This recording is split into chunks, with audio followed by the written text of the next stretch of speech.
Welcome to Cheater Confessions. Let's get started with today's story. My name's Alex. I'm 32, and I've been with Angela, who's 29, for 3 years.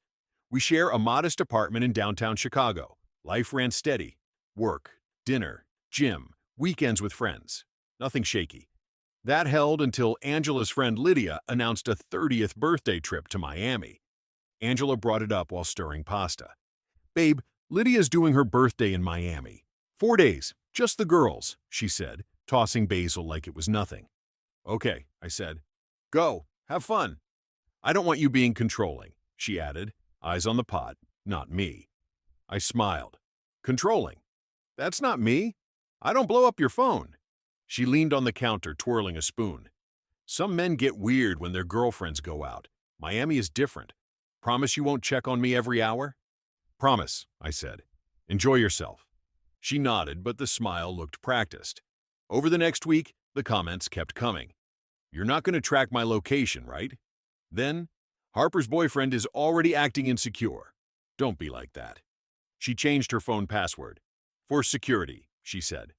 By Thursday, I'd convinced myself it was noise. I drove her to the airport. She kissed me, grabbed her carry-on, and joined Lydia, Harper, and Yasmin. 2 of the 3 were single. Angela laughed about tan lines and slipped a thin silver band, a gift, into her bag. Harper smirked. "Miami mood." Angela turned back. "Remember, don't be controlling." I kept my tone even. "Text me when you land." She waved and walked off. I had used my miles for the ticket, companion fare, then sent extra cash so she could enjoy the trip without stress. That morning, I believed I was being a supportive boyfriend. Looking back, the trip hadn't started, and the signals were already blinking. Thursday night, I settled in at home with leftovers and a game on in the background. Around 9, Angela's first Instagram story appeared. A rooftop dinner shot, wine glasses raised, city lights behind them. The caption read, "Miami Nights." An hour later came another. Angela in a tight red dress I hadn't seen before, standing poolside with champagne. Caption, "Birthday vibes. Still harmless on the surface." Then came the third. A boomerang of her slipping the silver band off her finger, tossing it into her clutch, while Harper laughed next to her. Caption, "Girlfriend on pause." My phone buzzed. A DM from my friend Spencer. "Bro, you seeing this?" I didn't answer. By midnight, the clips escalated. Angela and her friends on a boat surrounded by strangers. In one video, she leaned against a tall guy's shoulder as they downed shots. Another showed her pressed close to someone else on the dance floor, his hands planted firmly on her hips. I set the phone down, stared at the wall for a moment, then picked it up and recorded. The last story dropped around 1:30 a.m. Angela on a balcony, Miami's skyline glowing behind her. A man's arm draped across her shoulders. She didn't move it. The caption read, "Off the grid." I sat in silence, phone buzzing with Spencer's concern, and a text from my sister that just said, "Are you okay?" I didn't call Angela. I didn't comment. Not a single word. I saved everything, placed my phone face down, and made a decision. Angela wanted Miami to be her stage. Fine. But when she returned, she'd find the show closed for good. By 2 in the morning, I'd seen enough. Angela had made her point, whether she realized it or not. I wasn't going to trade insults over the phone or beg for answers. That wasn't my style. I preferred action. I opened my laptop and logged into my airline account. Her return seat for Sunday was there, tied to my companion miles. A few clicks, and it was gone. My points bounced back instantly. Her flight? Canceled. Next, I pulled up my banking app. Months ago, I'd given her an authorized user card for groceries and bills. I shut it down with a few clicks. Authorized user removed. Done. Then I went to the safe, changed the code, locked away my passport, a few documents, and valuables I didn't want her touching if things escalated. I wasn't panicked. Every move was deliberate. By morning, I called the building's front desk. "This is Alex Thomas, Unit 12B. From now on, don't release packages or grant access under Angela's name. Contact me directly."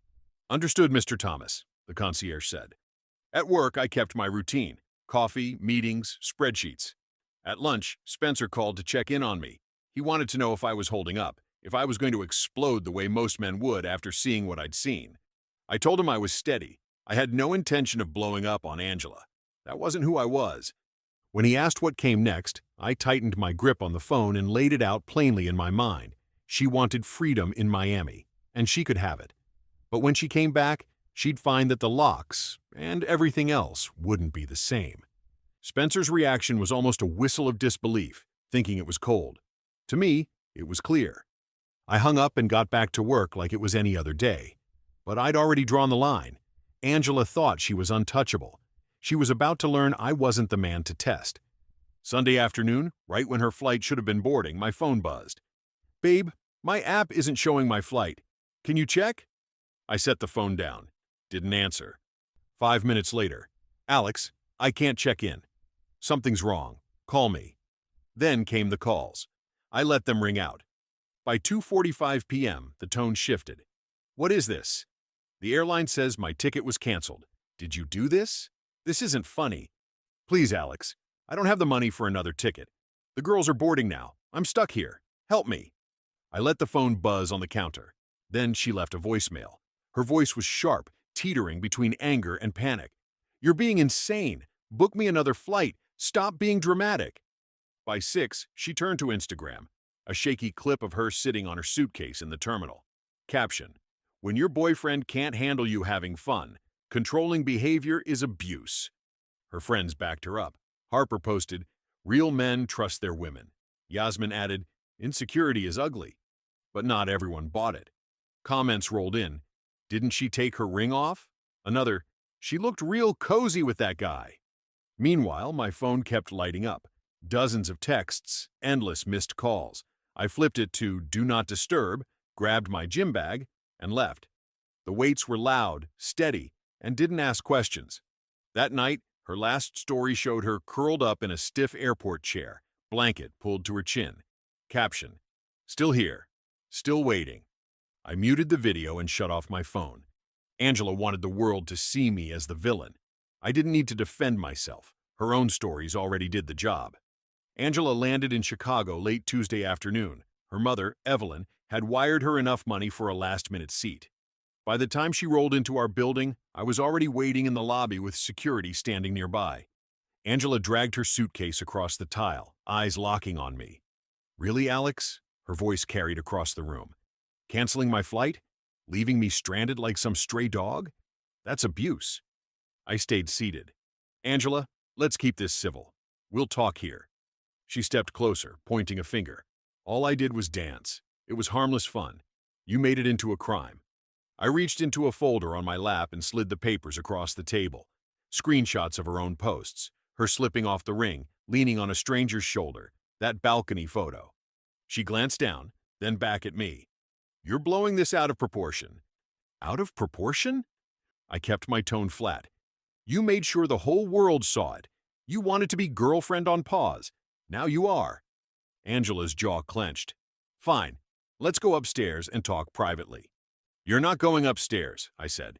"You're going to Evelyn's. You'll get 30 minutes, supervised, to grab essentials from the apartment. That's it." Her eyes darted toward the elevators. "You can't do this. I live there." "You stayed there," I corrected. "You're not on the lease." For a moment, she just stared, then yanked her phone out and hit record. "Look at this. My own boyfriend is throwing me out, won't even let me upstairs. This is control. This is abuse." I looked at my watch. "Your 30-minutes start now." Security stepped forward. Angela's face flushed red, her phone still filming. She wanted a scene. I gave her boundaries. She would never step back into my apartment as if nothing had happened. That part of her life was over. By Wednesday morning, Angela's Miami clips were no longer just hers. Someone had screen recorded everything and stitched it into a thread. Twitter lit up. She took her ring off, partied with strangers, then cried about being stranded. Play stupid games. Thousands of likes poured in before she could delete the originals. Lydia went quiet. Harper and Yasmin posted vague quotes about independent women, but the comments roasted them. "Didn't you all film it?" And "defending her while the evidence is still online?" The tide had turned. That afternoon, my phone buzzed again, this time from Rena, one of Angela's coworkers. "Hey, Alex, not trying to cause issues, but a couple of clients follow Angela on Instagram. They saw the Miami stuff. It's already being talked about in the office." Consequences were catching up. That evening, I tied up every loose end. I redirected my paycheck to a new account, changed every password. Then I called my lawyer. He advised me to document everything and limit communication. We began the formal process of ending things that night. Angela kept texting, "You're ruining us over nothing." Then, "It was just dancing. Everyone does this in Miami." At 9 p.m., she sent one that almost made me laugh. "It was a test, a social experiment. I wanted to see if you'd stay secure." I stared at the screen, then locked my phone. If this was her version of loyalty testing, she'd just graded herself. And she failed. Thursday morning, another text lit up my screen. "Alex, we need to talk. I'm pregnant." I leaned back in my chair and let out a quiet breath. Then I opened the pharmacy app tied to our insurance and pulled her record. The most recent IUD refill was right there, time-stamped. I snapped a screenshot and sent it back. "No, you're not." Her reply came instantly. "You don't know. I could be." I typed slowly. "We haven't been together in weeks. And you drank yourself through Miami. Stop." She didn't respond. By Friday, the fallout was everywhere. Lydia stopped posting altogether. Harper's relationship with Terry collapsed. He dumped her after days of fighting about the trip. Yasmin clung to her. Men are toxic routine online, but her follower count was dropping by the hour. Saturday evening, my phone rang. Evelyn. Her voice carried a weight of both worry and disappointment. "Alex, she's my daughter. Can't you just meet her once? Face to face. For closure?" "She made her choices," I said calmly. "If she needs the rest of her things, I'll set a time. That's all I can give." Evelyn sighed. "I don't even recognize her anymore." "Neither do I." That same week, my manager called me into his office on Friday afternoon. Promotion to lead analyst, a milestone earned without baggage. Angela, meanwhile, kept trying. "Please, let's start over." I never answered. When someone shows you who they are, you don't debate it. You accept it. The following Tuesday, Angela sent another message. "Just one coffee. No fighting. I need closure." I agreed, but on my terms. A public cafe, broad daylight, 30 minutes. No more. I arrived early and chose a seat by the window. 10 minutes later, she walked in, sunglasses on, trying to look unshaken. She slid into the chair across from me, set her phone on the table, and stared like she was waiting for me to crack first.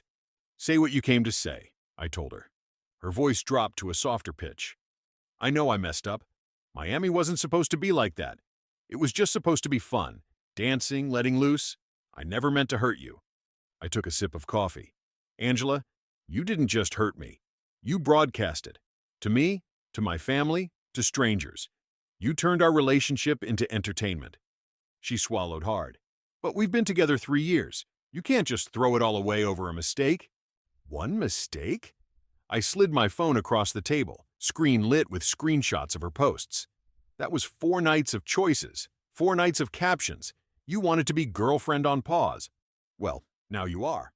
Her eyes glistened. "I love you. I'll change. Please, just give me another chance." I leaned back, calm. "Angela, you put us in airplane mode before you even boarded that flight, and now it's permanent." Her lips parted, but I didn't wait. I stood, pushed in my chair, and said, "Goodbye, Angela." I walked out first. No anger, no regret, just clarity. That night, I sent one final message. "Your belongings will be at Evelyn's tomorrow. Do not contact me again outside of legal matters." Angela wanted freedom in Miami. I gave it to her. For good. I kept my apartment, my career, and my peace. For the first time in a long time, I felt steady, solid, whole. Thank you for watching.